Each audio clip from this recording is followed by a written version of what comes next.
देखती हैं, कभी ऊपर देखती हैं, कभी नीचे देखती हैं। भगवान शिव नेत्र बंद करके सती को कथा सुना।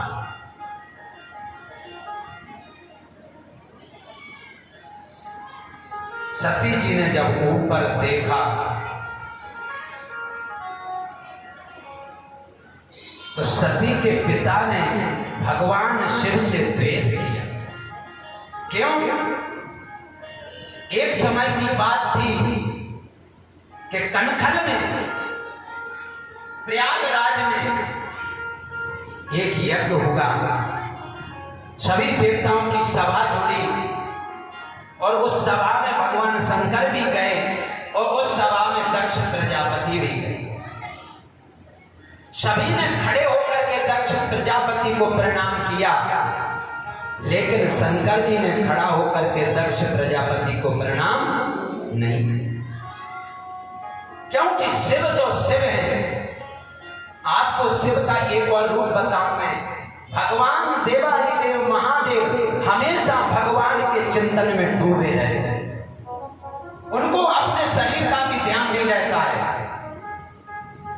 24 घंटे भगवान के भजन में रहते हैं।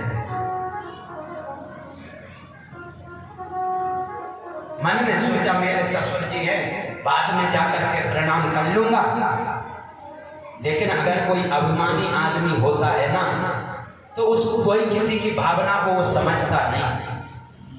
दक्ष प्रजापति अभिमानी था, उसको लगा कि शंकर ने मेरा अपमान किया है। सबने मुझे प्रणाम किया, लेकिन मेरे दामाद ने मुझे प्रणाम नहीं किया। उसी समय दक्ष प्रजापति शंकर जी को बुरा भला कहने लगा। दक्ष ने कहा, देखो तो सही, चिता की भस्म रमाता है, मृगछाला पहनता है।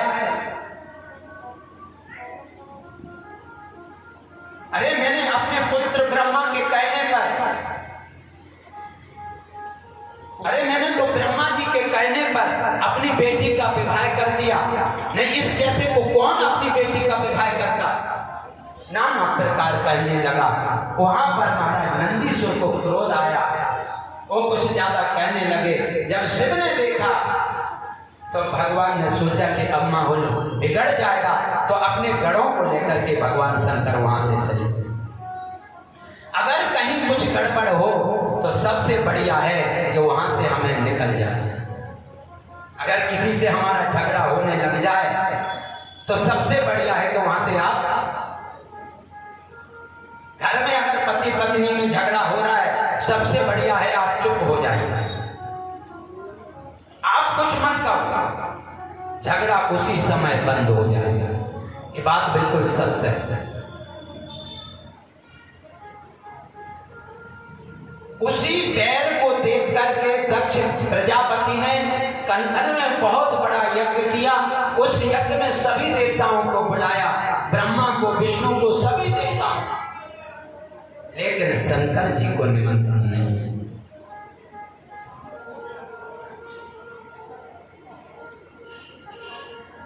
लेकिन आपको एक बात और निवेदन करूं, दुनिया में लोग आग लगाने वाले बहुत मिलेंगे, लेकिन आग बुझाने वाले बहुत कम हैं।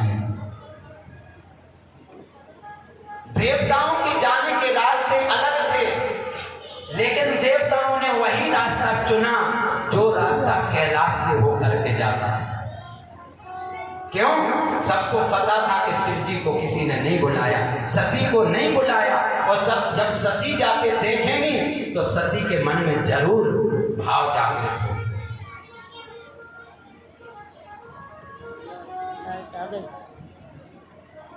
सभी देवता लोग जा रहे हैं और आज की कथा को मैं यहीं पर विश्राम दूंगा।